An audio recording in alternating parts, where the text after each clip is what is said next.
अस्सलाम वालेकुम। उम्मीद है आप लोग ठीक हैं, खैरियत से हैं। खुदा की ज़ात आप लोगों को अपने हिफ्ज़ अमान में रखे। हमारी दुआएं हमेशा की तरह आपके साथ हैं। खुश रहें, सलामत रहें। अल्लाह पाक की ज़ात इसी तरह आप लोगों पर अपनी रहमतें जो हैं वो बरसाता रहे। चैनल को ज़रूर सब्सक्राइब करें, बेल आइकन को प्रेस करें और ज़्यादा से ज़्यादा व्हाट्सएप ग्रुपों में लिंक ज़रूर शेयर किया करें। अब बिल्कुल एम्स्टरडम से कोई 1 घंटा दूर थे और वीलॉग भी करना था और कॉफ़ी पीने को दिल कर रहा था। जब आप ड्राइव कर रहे हो ना, तो आपको दिल करता है कि 1.5, 2, ढाई घंटे के बाद कॉफ़ी पी लें ताकि आप फिर ड्राइव करने के लिए फ़्रेश हो जाएँ। तो अब कॉफ़ी पीने के लिए रुके हैं, सोचा कि चलो वीलॉग भी कर लें, आपसे मुलाकात भी हो जाए। पाकिस्तान ज़िंदाबाद, हमेशा ज़िंदाबाद। राय का इज़हार ज़रूर करें। 2-3 चीज़ें हैं जो आपसे डिस्कस करनी है, ख़ास तौर पर जो इस वक्त पाकिस्तान का सबसे बड़ा मसला बना हुआ है, वो है इस वक्त सुहेल वड़ैच साहब जो हैं उनका, उस पर भी बात करेंगे। लेकिन शुरू करते हैं अलीमा खान साहबा से। अब अलीमा खान साहबा जो हैं उनके मतलब एक इंकशाफ हुआ है और अहम इंकशाफ ये है कि मसूफ़ा के दिन लगता है कि अब वो जो एक गेम चल रही थी उसको कहीं ना कहीं से कंट्रोल कर लिया गया। धूप बड़ी मज़े की, और आपको पता है धूप के तो हम दीवाने हैं। जहाँ पे धूप हो मैं तो बैठ जाता हूँ, चाहे ये और यार दोस्तां के हो रहे कि चोर साहब कितने धुप ते बह गए, ना धुप ते इंजॉय करो। अच्छा लग ये रहा है, देखो जो कुछ डील शुरू हुई भी थी ना, उसका लगता है कोई कोई मतलब कि पकड़ी गई है या फिर गेम कुछ और है। खबर आपको कई हफ्ते पहले दी थी कि हसन नियाज़ी साहब जो हैं उनके साथ अलीमा खान का बेटा शाहरेज़ भी था और शाहरेज़ ने ही हसन नियाज़ी को कोर कमांडर की पैंट दी थी। अब उस वीडियो में भी बताते हैं, कहा जाता है, यही क्लेम किया जा रहा है। बहरहाल वो गिरफ़्तार ना हुआ, बल्कि अलीमा खान ने बेटे को बचाने के लिए अब ज़ाहिर है कोई ना कोई गेम डाली होगी और बेटे को इस वक्त बाहर भिजवा दिया था। और ये जो दावा है ये शेर अफजल मरवत ने किया था, ये हमारा दावा नहीं है, ये शेर अफजल मरवत साहब ने दावा किया था। और इसके बाद हुआ ये कि वो जब वापस आ गया तो फिर शेर अफजल साहब ने ये पॉइंट आउट किया कि ये जो साहब हैं जो 9 मई में मतलूब थे, या 9 मई में इन्होंने ये मतलब इतना कारनामा दिया था, अब वो कहाँ नज़र आ रहे हैं। तो अब उसके बाद जो है वो हाईलाइटेड हो गए, मसूफ़ जो हैं वो फिर कोई आगे पीछे हो गए। उसके बाद कल सुना है कि उन्होंने कहीं बाहर जाने की कोशिश की है, एफआई ने ऑफलोड कर दी है। आज़मान पार्क से गिरफ़्तार हुआ, या फिर आप कहेंगे कहीं और चला गया। गिरफ़्तारी का दावा बहरहाल अलीमा खान ने ही किया है, तस्दीक होना भी बाकी है वो कहाँ है, लेकिन ख़बर है कि अलीमा खान के लिए कोई अच्छी खबर नहीं है। 9 मई का इम्तिहान जैसे जैसे करीब आ रहा है, पीटीआई के लिए मुश्किलात बढ़ती जा रही हैं और नज़र आ रहा है कि रिलीफ का कोई सिलसिला नहीं है। इमरान खान की ज़मानत पर भी बयानियाँ बनाने वाले झूठ बोल रहे हैं, क्योंकि पीटीआई को अगर अपने वकीलों के धोखे से बाहर निकल आई तो ये जान भी लें कि 9 मई के तमाम केसेस से बरीयत और हितमी रहाई जो है वो फ़ैसला ट्रायल कोर्ट्स ने करना है, सुप्रीम कोर्ट ने फ़ैसला नहीं करना। अब ट्रायल कोर्ट्स में केसेस ताहाल चल रहे हैं, चलान तक पेश हुआ है। अभी तो असल पार्टी शुरू होनी है, जब वहाँ से कोई रिलीफ मिला, तंग भंगड़े डाले जाएँ तो मेरे ख्याल में वो ज़्यादा बेहतर होंगे। इससे कबल अपने वकला को ध्यान में रखें, पूछें ये क्यों नहीं पता चला कि इमरान खान जीएच के केस के 7 मुकदमात में दिसंबर 2024 से गिरफ्तार है और ज़मानत तक फ़ाइल नहीं की गई।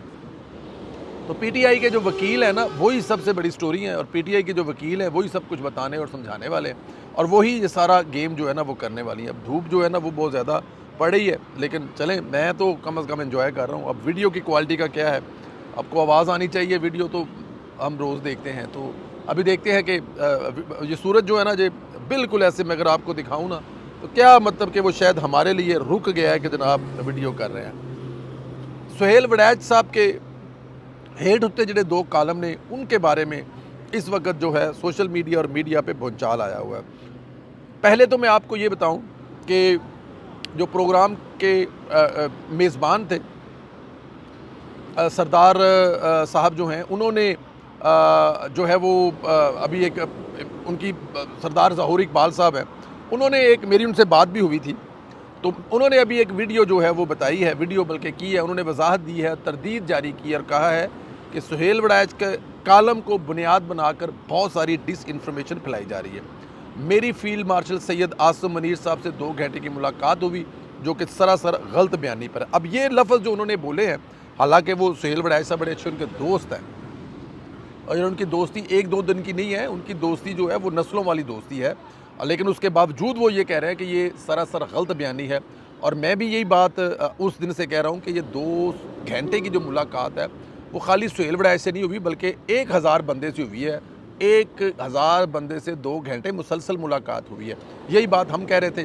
खैर ऐसी कोई मुलाकात नहीं हुई, ना ही किसी सहाफ़ी से 2 घंटे दूर तो 5 मिनट की बात भी नहीं हुई। अब यही मैं कह रहा था उस वक्त से लेकर अब तक कि ये जो खाने की टेबल पर अगर 2-4 बातें हुई हैं तो उसको आप ये नहीं कह सकते कि वो कॉलम है। फील्ड मार्शल साहब की जो तकरीर थी इसको बुनियाद बनाकर लिखे गए कॉलम जो कि कतई गैर इंसानी अमल है। ये बड़े सख्त अल्फाज हैं जो सरदार ज़हूर साहब कह रहे हैं। इसमें कुरानी आयत का इंडिया के हवाले से जिक्र किया गया। हकीकत यह है कि खाने की मेज़ पर कम अज़ कम 20 लोग थे।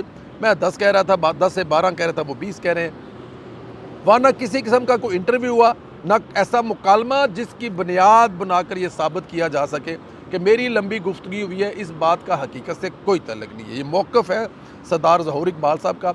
मैं आपको एक बात और भी बता दूँ, इसके बाद सुहेल वड़ैच साहब जो हैं उनके भी मौक़िफ़ की तैयारी हो रही है। सुहेल, मैं ये आपको ख़बर दे रहा हूँ कि ये सुहेल वड़ैच साहब है, वो भी ख़बर की तैयारी कर रहे हैं।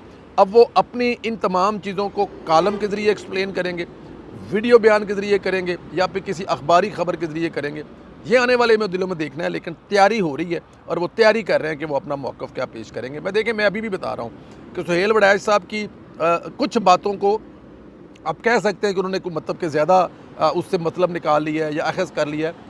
लेकिन असल जो प्रॉब्लम है, जो मसला है, वो है जो उन्होंने मेरे कैदी 804 को मशवरा दिया है, वो बड़ा मसला है। और वो उस पर ज़्यादा जो है ना वो काम उठाया हुआ है। और ज़ाहिर है ISPR का जो गुस्सा है या फ़ौज का या अदारे का जो गुस्सा है, मैं बताऊँ वहाँ पे फील्ड मार्शल साहब ने एक बात कही थी कि ये हमारी और आपकी अंदर की बातें हैं। मुझे आपसे मोहब्बत है, आपको मुझसे मोहब्बत है, हम यहाँ जो बातें करें ये बाहर नहीं जानी चाहिए।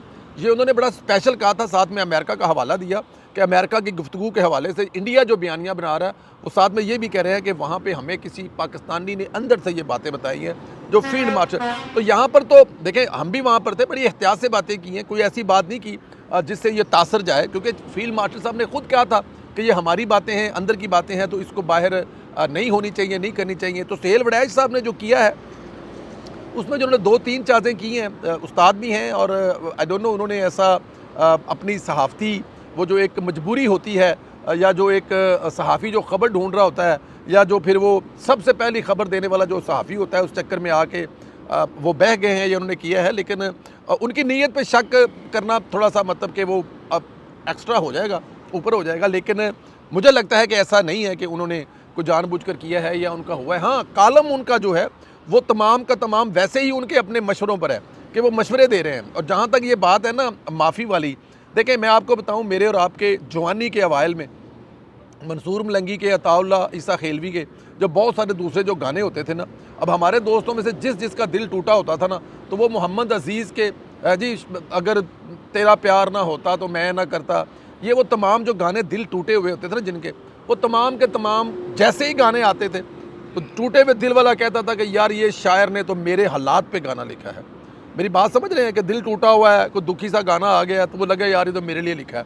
तो अगर आपने ये जो कुरान पाक की आयत वाला सूरा बकरा वाला जो जिक्र किया है, जो वाक़या बताया है कि जब हज़रत इंसान को खुदा की ज़ात ने बनाने के बारे में ये ऐलान फरमाया तो फ़रिश्तों ने इख्तलाफ़ किया, और फ़रिश्तों ने जब इख्तलाफ़ किया तो फ़रिश्तों ने कहा जी कि हम आपकी इबादत के लिए कबूल है, इनफ है, हम आपकी इबादत करेंगे, तो आपका ये फ़ैसला ठीक नहीं है।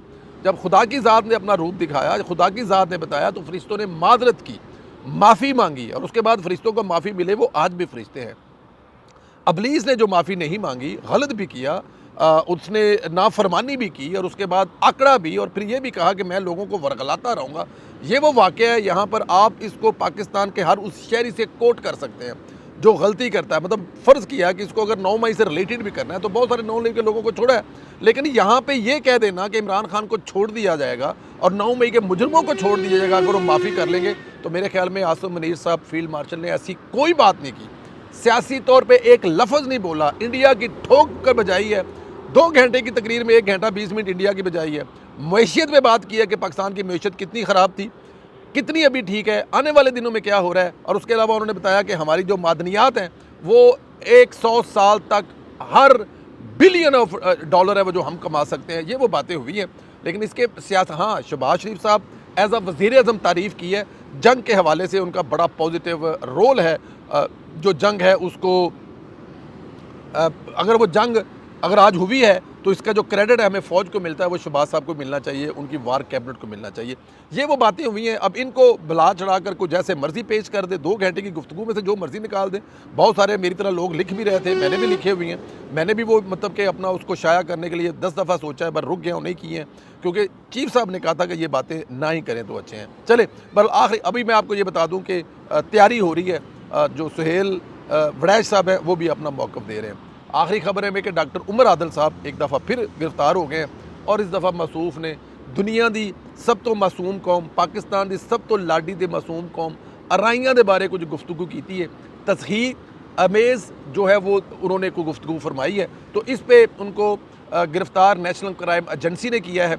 मेरे ख्याल में हमें गुफ्तगू करते वक्त सोचना चाहिए किसी को हर्ट करके कितना मज़ा आता है।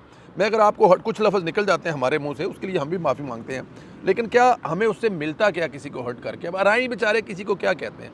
इतने ये शरीफ लोग हैं, इतने मोहब्बत करने वाले लोग हैं, इतने प्यार करने वाले हमारे जो कितने ही दोस्त हैं, मेरा तो एक पार्टनर भी अराई है और काइंड है, मोहब्बत करने वाले हैं, प्यार करने वाले हैं। हमारे यार हैं चौधरी साहब, गुजर साहब, उनका वो कहते हैं कि अराइयां के पिंडों कुत्ता भी आ जाए तो साढ़े वास्ते वो भी मोहतरम है जी। मतलब मोहल्ले थे ना, मतलब यारी दोस्ती बचपन के साथ में खाया, बचपन की यारियां दोस्ती, तो मतलब कि उसमें पता लगता है कि मतलब कि पराई कितने मासूम है। तो डॉक्टर आदल, इस पे तो मैं डॉक्टर उमर आदल के खिलाफ अगर मुझे भी एक वकील करना पड़ा तो मैं वकील कर लूँगा कि डॉक्टर साहब को ये छुट्टी नहीं मिलनी चाहिए, क्योंकि उन्हें दुनिया की मासूम तरीन कौम जी है उन्होंने मजाक उड़ाया। अल्लाह पाक आपको अपने हिफ्ज़ मान में रखे, दुआएँ हमारी आपके साथ हैं।